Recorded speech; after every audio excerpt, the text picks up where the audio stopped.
이번에는 경찰 행정을 전공하신 교수님이시고요. 지금은 경상남도 자치경찰위원회 사무국장으로 일하시는 황문규 국장과 인터뷰 나눠보겠습니다. 황 교수님 나오 계시죠?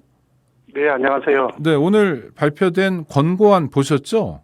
네, 봤습니다. 네, 잘 아시겠지만 청취자들은 좀 낯선 얘기도 있으니까 짧게라도 권고안의 주요 내용 좀 설명해 주시죠. 예, 권고안은 크게 경찰의 민주적 관리 운영에 관한 4가지 사항과 효율적 업무 수행에 관한 2가지 사항으로 이렇게 구성되어 있습니다. 여기서 이제 민주적 관리 운영에 관한 사항은 이제 4가지인데, 첫 번째가 이제 굉장히 논란이 되고 있는 행정안전부 내 경찰 관련 지원 조직 신설이라고 되어 있습니다. 경찰국, 네. 예, 이게 뭐 이제 경찰국이라고 하니까 경찰의 반대가 만만치 않고, 그래서 아마 표현을 좀 완화한 거로 보입니다. 경찰 관련 지원 조직이라고 이렇게 했어요. 네. 두 번째는 행안부 장관의 경찰청장에 대한 지휘규칙을 제정하겠다는 것입니다. 네. 그다음에 세 번째는 경찰 인사 절차의 투명화, 그리고 네 번째는 감찰 징계제도 개선, 뭐 이렇게 돼 있고요. 그다음에 효율적인 임무 수행과 관련해서는 수사 역량 강화를 위해서 적정 인력을 확충하는 등 경찰 업무 관련 인프라를 확충하겠다는 것과, 두 번째는 수사의 공정성을 강화하기 위해서 수사심의위원회 역할을 강화하는 방안 등을 제시하고 있습니다. 네. 결론적으로 행안부 안에 경찰국이든 뭐 치안정책국이든 국을 하나 만든다. 그리고 경찰청을 지휘하겠다. 경찰관들에 대한 인사와 징계권을 행사하겠다. 이게 지금 행안부의 발표의 전부네요. 네, 사실상 그게 핵심이라고 볼 수 있겠습니다. 이를 통해서 원하고자 하는 바가 뭡니까? 이 경찰제도 개선 자문위원회에서 내놓은 권고안을 보면, 뭐 속내는 정확하게 알 수는 없지만은, 어쨌든 경찰에 대한 통제 장치가, 과거에 비해서 이른바 이 검수완박 등을 통해서 경찰의 권한이 좀 과거보다는 강화된 건 사실인데, 그래서 경찰 통제의 필요성을 과거보다 좀 더 느끼게 됐고, 그 부분을 좀 보완 개선하려고 하는 것 아닌가, 뭐 이렇게 생각이 됩니다. 선의로 해석하면요. 네네네. 네. 근데 서울경찰청장 어제 발언 들으셨죠? 장애인 시위에 대해서 지구 끝까지 쫓아가서 검거하겠다. 네네. 그러니까 경찰은 저도 보면 이렇게 지방청장이나 본청장, 경찰청장 되시는 분들은 말을 잘 듣는 편 아닌가요? 그런데도 이런 시스템을 만들려는 까닭, 그게 좀 궁금해요. 제가 생각할 때는 그렇습니다. 이 청와대, 이전 정부에서는 청와대가 있었지 않습니까? 네. 청와대 안에 이제 소위 말하는 민정수석실에서 이제 경찰과 관련된 부분을 많이 다루었습니다.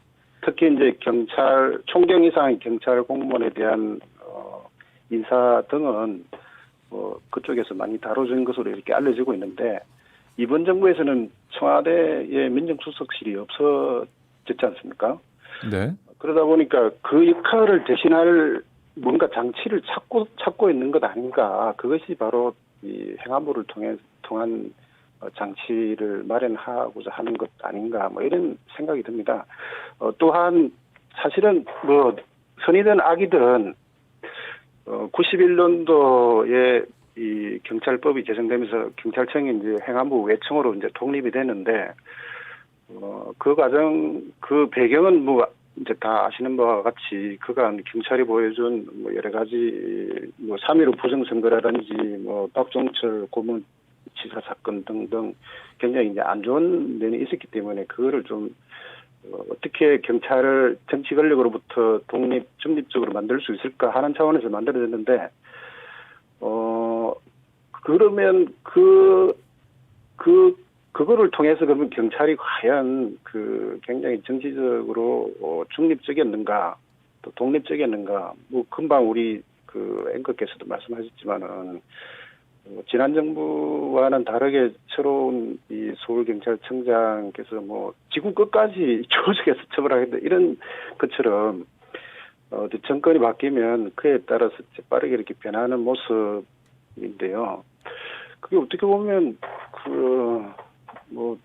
이 집권한 정부 입장에서는 뭐 청와대 수석실이 없어지니까 그거를 대신할 장치를 마련해야 될 필요성을 느낀 게 아닌가 싶고요. 네.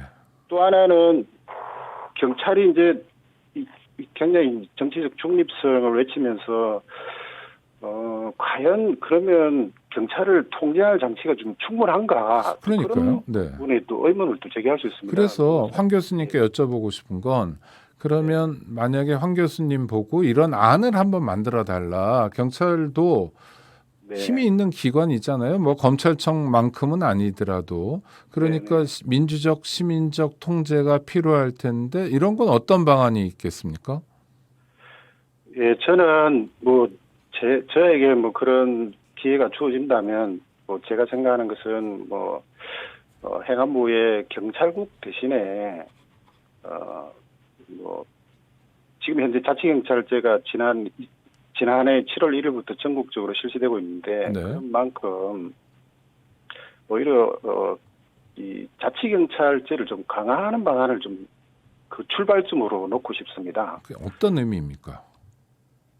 지금 현재는 자치경찰제가 실시되고 있지만은 자치경찰제, 자치경찰 사무를 구분하고 있죠. 경찰의 여러 가지 그 임무 중에서 생활안전과 관련된 사항, 그리고 여성 청소년 교통과 관련된 부분은 자치경찰 사무로 구분해놓고 이에 대해서는 시도별로 설치된 자치경찰위원회에서 관장하도록 하고 있습니다. 네. 근데 이 자치경찰위원회에 여러 가지 인사건이라든지 이런 것이 좀 유명무실해서 네. 자치경찰위원회가 이 기존 자치경찰제 본래의 취지를 제대로 못 살리고 있다. 알겠습니다. 그래서 있습니다. 이렇게 그래서 좀 다른 방향으로 가는 건 모르지만 정권이 네. 경찰을 통제하는 방식은 아니다 이런 말씀이네요. 네, 지금까지 예. 중부대학교 황문규 교수와의 인터뷰였습니다. 감사합니다. 네, 감사합니다.